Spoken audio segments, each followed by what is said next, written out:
Let's turn for the second time to Luke 23. In the first half of this chapter, Jesus was tried by Pilate, or Pilato, as I pronounce his name, and Herod, before finally Pilato caved into pressure and sentenced Jesus to death. We'll repeat a few verses, starting at verse 36. The soldiers led Jesus away, and as they were going, they met a man from Cyrene named Simon, who was coming into the city from the country. They seized him, put the cross on him, and made him carry it behind Jesus. A large crowd of people followed him. Among them were some women who were weeping and wailing for him. Jesus turned to them and said, "Women of Jerusalem, don't cry for me, but for yourselves and your children. For the days are coming when people will say, 'How lucky are the women who never had children, who never bore babies, who never nursed them.' That will be the time when people will say to the mountains, 'Fall on us,' and to the hills, 'Hide us.' For if such things as these are done when the wood is green, what will happen when it is dry?" 2 other men, both of them criminals, were also led out to be put to death with Jesus. When they came to the place called the Skull, they crucified Jesus there and the 2 criminals, one on his right and the other on his left. Jesus said, "Forgive them, Father, for they don't know what they're doing."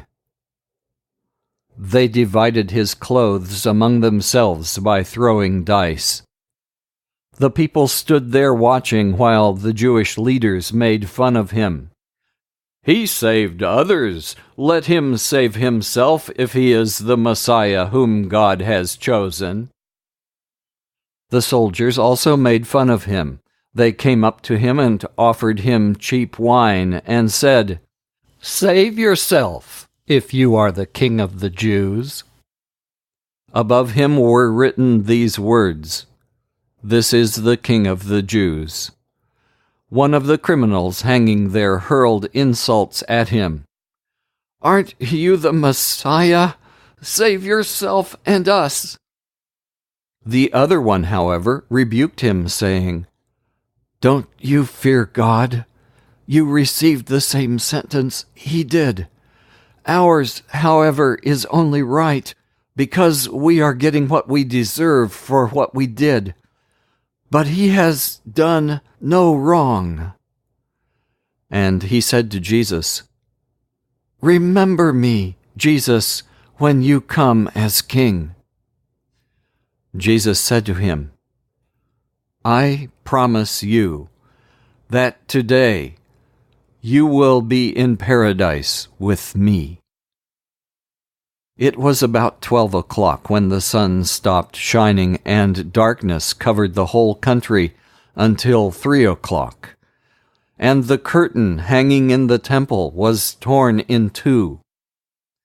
Jesus cried out in a loud voice, "Father, in your hands I place my spirit." The army officer saw what had happened, and he praised God, saying, "Certainly, he was an innocent man." When the people who had gathered there to watch the spectacle saw what happened, they all went back home, beating their breasts in sorrow. All those who knew Jesus personally, including the women who had followed him from Galilee, stood at a distance to watch. There was a man named Joseph from Arimathea, a town in Judea. He was a good and honorable man who was waiting for the coming of the kingdom of God. Although he was a member of the council, he had not agreed with their decision and action. He went into the presence of Pilato and asked for the body of Jesus. Then he took the body down, wrapped it in a linen sheet, and placed it in a tomb which he had dug out of solid rock and which had never been used. It was Friday, and the Sabbath was about to begin. The women who had followed Jesus from Galilee went with Joseph and saw the tomb and how Jesus' body was placed in it. Then they went back home and prepared the spices and perfumes for the body. On the Sabbath they rested, as the law commanded. Today, for our prayer together, I read Stuart Townend's hymn, How Deep the Father's Love for Us. Let's worship God together using these words. How deep the Father's love for us, how vast beyond all measure, that He should give His only Son to make a wretch His treasure. How great the pain of searing loss, the Father turns His face away, as wounds which mar the chosen one bring many sons to glory. Behold the man upon a cross, my sin upon His shoulders. Ashamed, I hear my mocking voice call out among the scoffers. It was my sin that held Him there until it was accomplished. His dying breath has brought me life. I know that it is finished.